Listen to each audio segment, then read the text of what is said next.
The moon that once shone over ancient Babylon still hangs above us until a sudden violet tear rips open New York's sky, and the world sees the hidden gods it never knew were there. Sirens never had time to wail. A violet slit rippled into being, and the first Chitauri warbeast slammed into a midtown facade. Cersei was on the Domo's observation deck, 23 miles above the Atlantic, when she felt the planet flinch. The directive was clear: no intervention unless deviants are involved.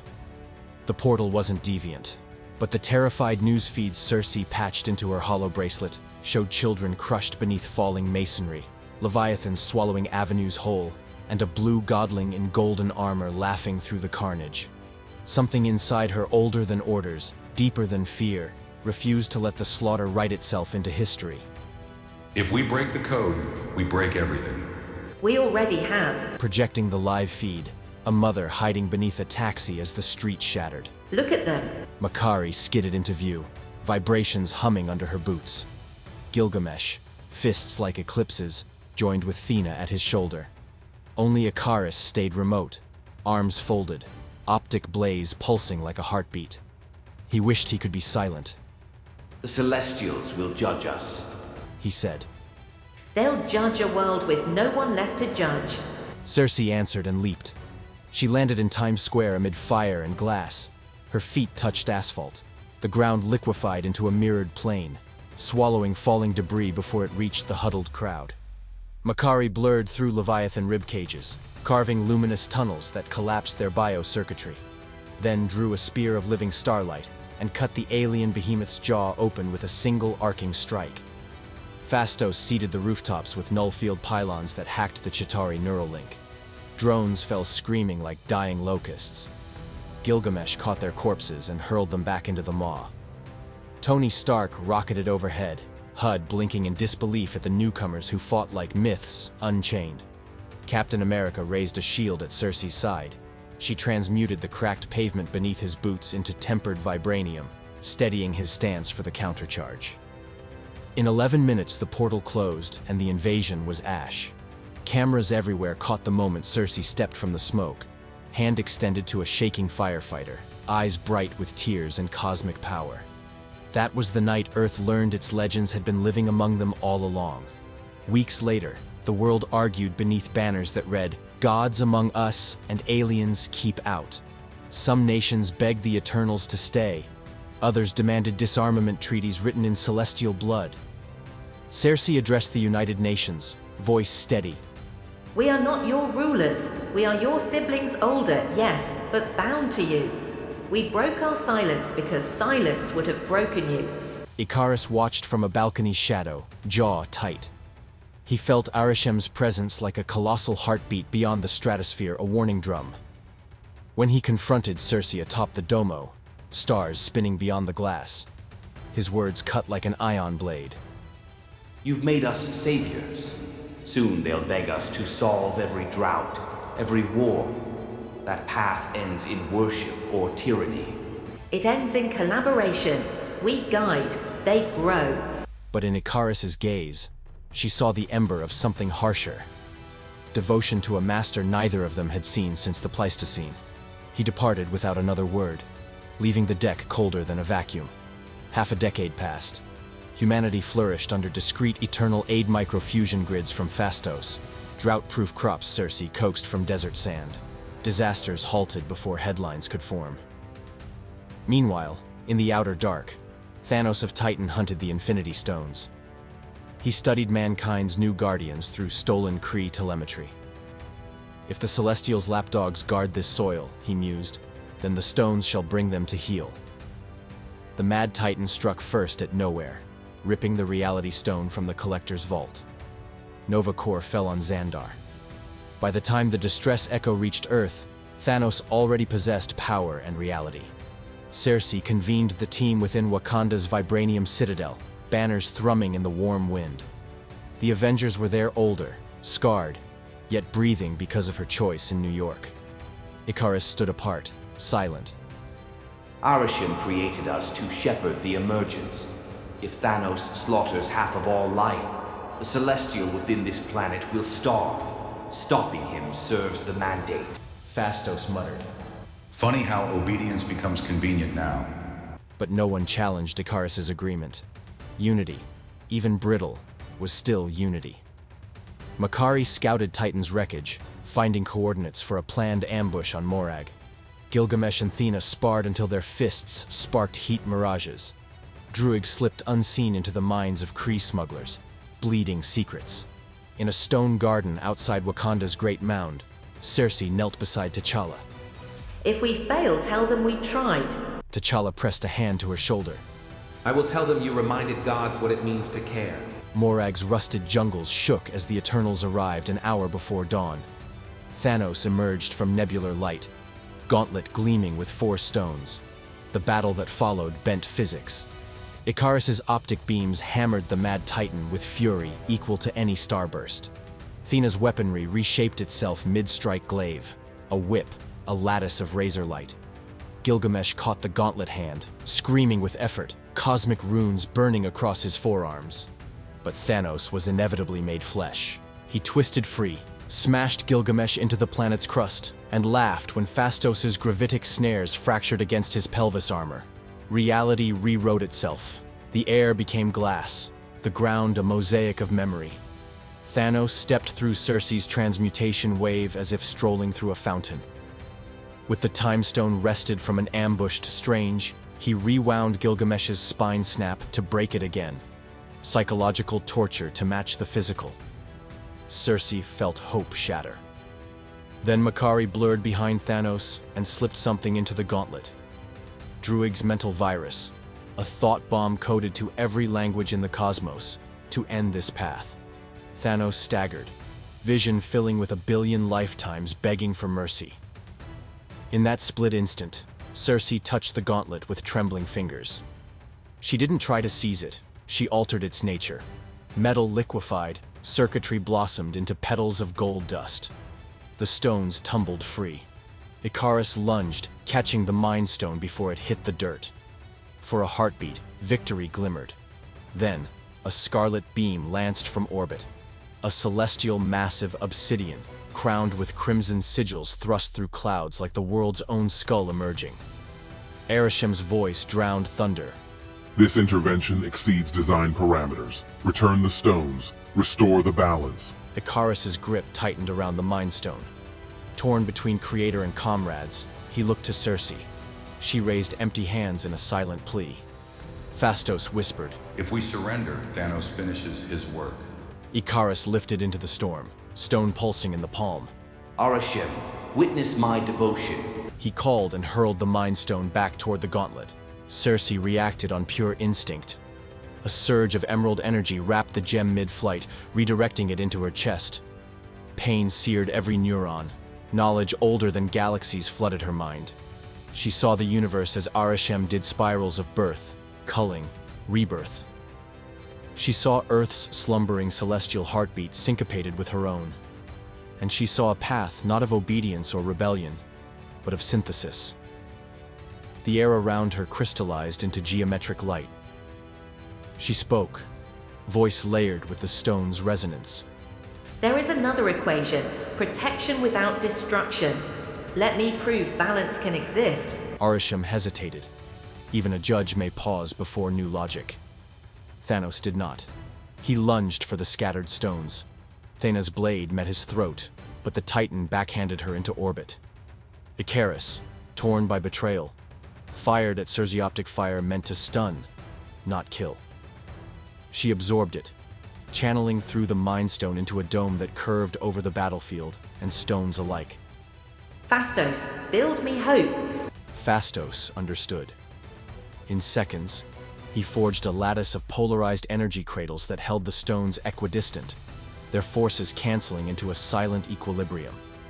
Thanos howled, punching at invisible walls that rippled but did not break. Arishem's eyes flared. You disrupt cosmic design. Cersei lifted blazing pupils to the sky. Design evolves. Permit us this trial. If Earth fails, purge us. The universe waited. Finally, Arishem withdrew beyond the stratosphere, a horizon-straddling phantom. His verdict was postponed, not rescinded. The Eternals imprisoned Thanos within the quantum lattice, buried beneath the Mariana Trench. guarded by Wakandan dreadnoughts. The Infinity Stones remained suspended and unusable, but the universe's loaded gun with its hammer welded half back was intact. Humanity celebrated, protested, doubted, and worshipped. Circe became a hymn and a hashtag in equal measure. But the celestial embryo stirred, sensing history diverge. Volcanoes whispered. Tide patterns shifted a fraction. Circe stood atop the petrified husk of a deviant she'd slain in Siberia and felt the pulse underfoot. She faced Icarus, who nursed a bruised loyalty like a dying star. I disobeyed, and I'd do it again. Will you stand against me? He stared long, then shook his head. I will stand beside the world and judge if you save it. 12 years raced past. The stones remained locked, but cosmic ripples spread. Galactus denied the reality stone's fluctuations and drifted toward Earth sooner than any timeline recorded. His world ship eclipsed the sun, hunger vibrating in gravitational moans. The Fantastic Four scrambled their first contact. Reed Richards calculated extinction in 4 hours. Circe summoned the Eternals to the shore where Tiamut's embryonic energy now rustled through every grain of sand. If Galactus feeds, Earth dies, but so does Tiamut. Arishem will end us for failure. Fight with me. This time, Icarus stepped forward first. Balance prove it. He said quietly. The battle above the ionosphere stretched physics thin. Gilgamesh hammered through planetary-scale drones. Thena parried cosmic fire with a shield swirling like a galaxy on her forearm. Phastos hacked the conversion engines, overloading efficiency so that Galactus's siphons choked on surplus energy. Makari ran a ring of exotic particles opposite the planet's rotation, distorting local spacetime and tripping the Devourer's gravity wells. In the climax, Circe reached beyond her comfort, transmuting not matter, but intent. She aimed the Mind Stone into Galactus's consciousness, offering him a different feast, emergent deviation beyond devastation. She showed him Tiamut's sleeping potential and Earth's billions of unique genetic symphonies. For a cosmic instant, the Devourer tasted wonder instead of hunger, and paused. That pause was enough. The Uni Mind formed, voluntary, unanimous, blazing. They didn't attack. They negotiated, cosmic entity to cosmic entity, proposing a bargain. Spare this seed world, and they would guide him to barren planets rich with elemental sustenance. Strange, Stark, Richards, and the Kree Accuser, whom fate threw into the fray, bore witness to gods making contracts in the light of a star. Galactus turned away. Earth exhaled. Arishem returned, scarlet visage crowned by planetary auroras. Balance observed. Experiment continues. Circe bowed not in submission but in acknowledgement. The celestial shadow retracted. Dawn spilled over oceans, still trembling from the brush with annihilation. The Eternals dispersed among humanity, now openly welcomed. Phastos on the UN Energy Council. Makari teaching sign language classes from Lagos to Kyoto.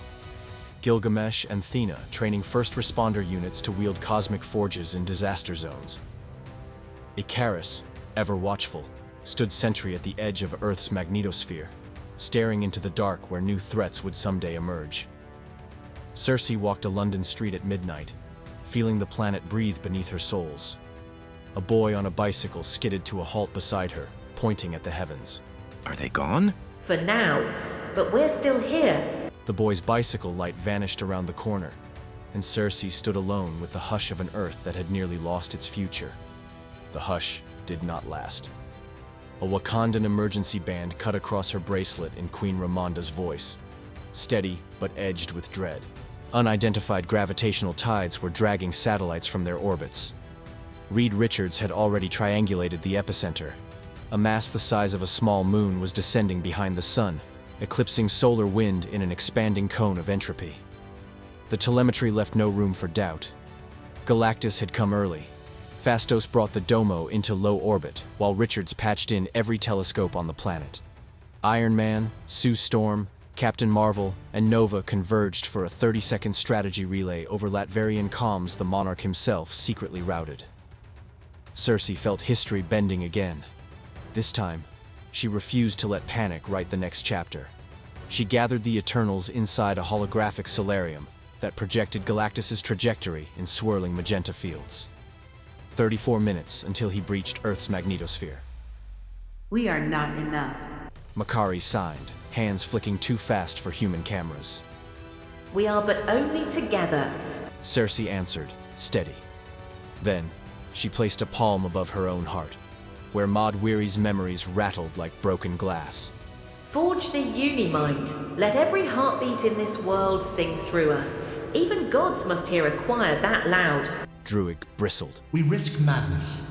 A single stray will inside that bond, and we implode.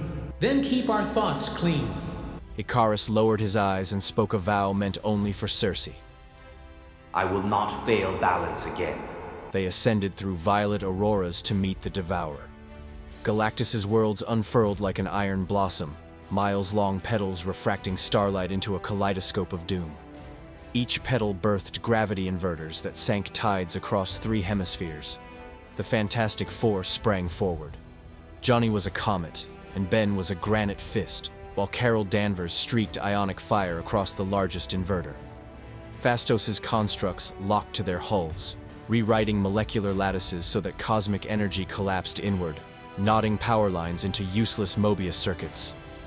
Galactus took notice. He loomed in the void, purple helm drowning Jupiter's distant glow. His voice manifested as pure acceleration of thought inside every mind. I hunger, stand aside and exist beyond my notice. Cersei answered through living silver glyphs that slithered from her fingers, a language older than solar dust. This seed world is claimed. Let us barter. Galactus extended a hand wide enough to eclipse Europe, siphon arrays spiraling from his palm. The first draw yanked the atmosphere into a shining ribbon.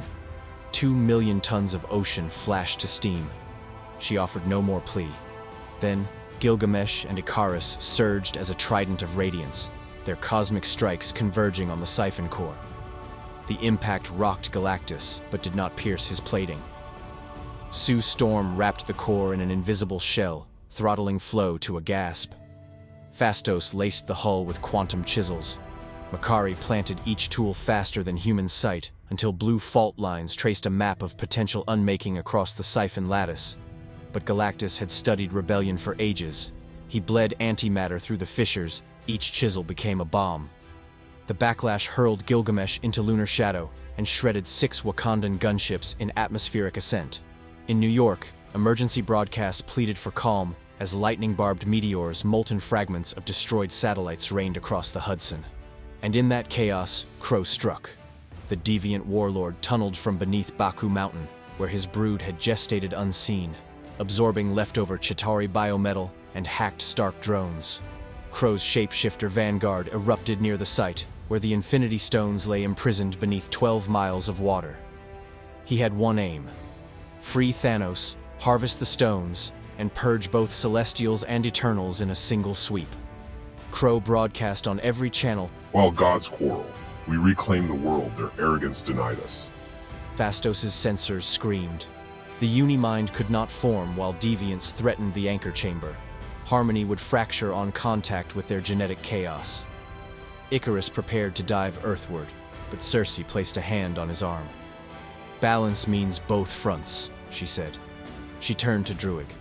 Shield the Uni Mind. Icarus and Thena are with me. Gilgamesh, can you still stand? The Titan's laugh thundered through comms. Too stubborn not to.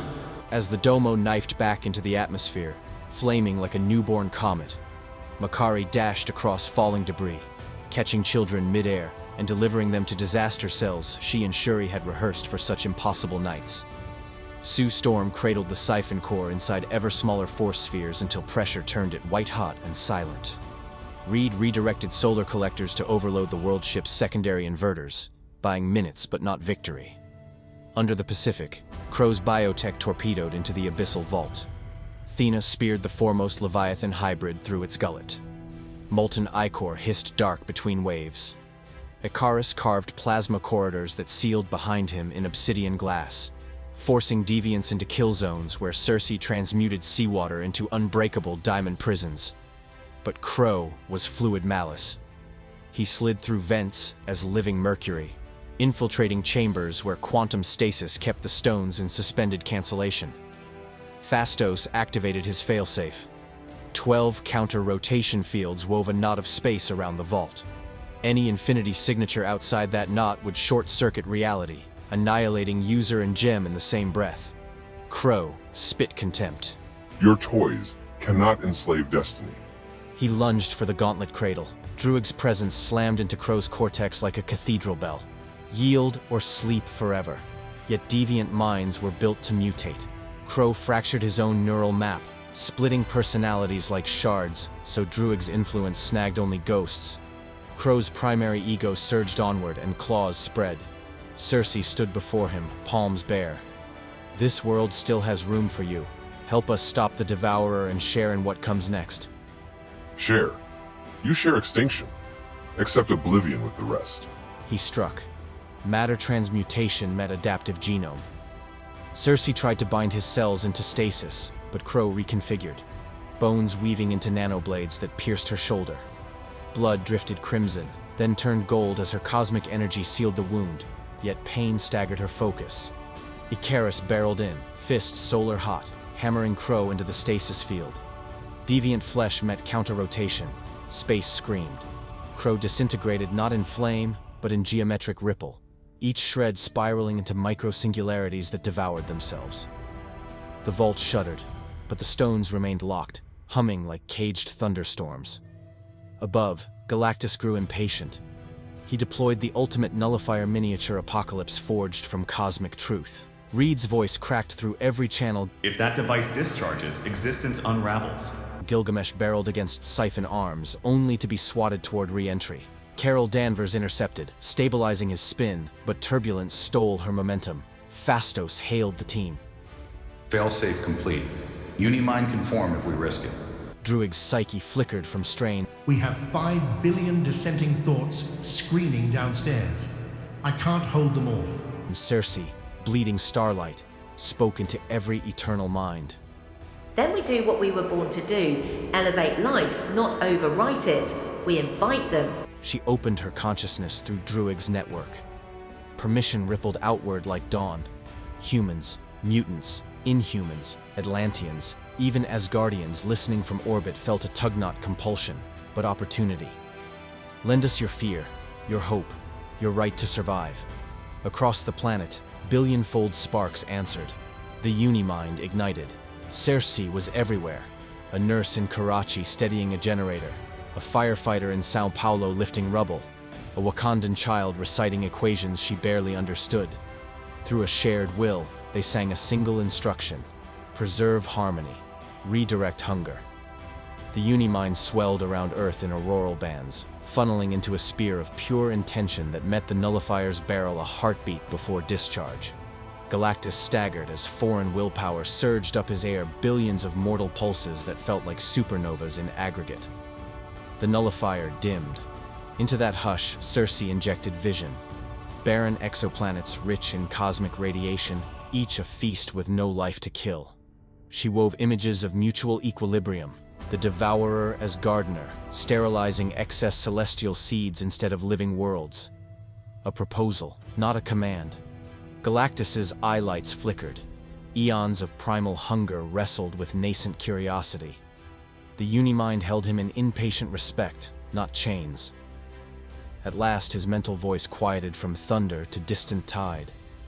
An alternate path requires guides. We will guide and we will watch each other. Galactus retracted siphons. The atmosphere rushed home.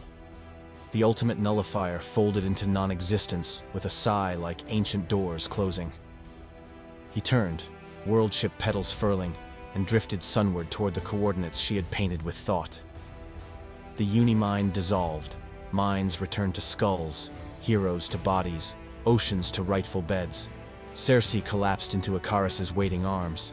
Somewhere deep, mod-weary ghosts clawed at Thena, but Gilgamesh knelt beside, whispering grounding memories they once shared beneath Babylonian stars until her eyes cleared. Arishem descended once more, vaster than tectonic plates. Intervention complete. Variable harmony observed. Twin beams scanned Earth's crust, vault, and void. The celestial embryo's heartbeat is now synchronized with planetary life, not engineered slaughter. Experiment adapts, design evolves, continue stewardship. For the first time, Arishem bowed an angle almost imperceptible, yet it rippled hurricanes from Polynesia to Patagonia. Then he vanished beyond light. Weeks passed in awe-soaked rebuilding. Governments asked the Eternals to lead planetary councils. They refused, offering counsel, not rule. Phastos and Reed laid the ground for an orbital network that would warn both Galactus and Celestials of dangerous seeds. Druig erased the last whispers of deviant terror from panicked crowds, then relinquished that power, vowing never to touch a human mind again. Then, she entered Kamartaj to study mystical cures for her fractured memory. Gilgamesh vowed to stand sentinel at her side until time itself fell asleep. Makari raced through library vaults, archiving languages that might otherwise fade. Icarus kept silent watch in the exosphere, eyes open for threats born of Balance's new math. Circe returned to London's midnight street where the boy had once pointed skyward. That night, children rode bicycles under tranquil stars, and their laughter was louder than traffic. She felt Earth's pulse beneath her soul, quieter, surer. A stray newscrawler flickered across a shop window.